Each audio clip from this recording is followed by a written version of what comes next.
যে আল্লাহর দেওয়া সম্পদ না হলে আপনি 1 সেকেন্ড না, 1 ন্যানো সেকেন্ড না, 1 মাইক্রো সেকেন্ড চলতে পারেন না। যিনি বলেন আমার আগামী মাস কিভাবে চলবে, আর আপনার 1 সেকেন্ড কিভাবে চলবে আপনি বুঝেন না? যে কার্বন ডাই অক্সাইডটা ছেড়েছেন আর যে অক্সিজেনটা গ্রহণ করবেন, এটা যদি এখন অনুমোদন না হয়, কত টাকা বিল পরিশোধ করেছেন এই অক্সিজেনের জন্য? অনলাইনে না অ্যানালগে জমা দেন? কোন অ্যাকাউন্টে জমা দেন? এটা কোন অ্যাকাউন্টে? এত কি ভাবেন ভবিষ্যৎ? ভবিষ্যৎ কি? ভবিষ্যৎ তো অক্সিজেন। এই এখন কার্বন ডাই অক্সাইডটা ছেড়েছেন, অক্সিজেনটা আর যদি না ঢোকে, এখন কি কারণ লাগবে?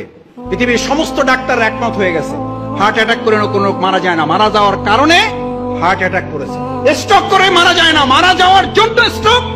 আল্লাহর কাছে জিব্রাইল আমিন না আজরাইল জান কবজ করার ফেরেশতাকে বললেন, আল্লাহ এমন দায়িত্ব দিয়েছে, লোকেরা তো আমার সেই পরিমাণ গালাগালি করবে যে এই লোকটার জন্য আমরা মারা যাইতেছি। আল্লাহ তাআলা বলেন, তোমার কোনো অসুবিধা নেই, ব্যবস্থা করে দেবো।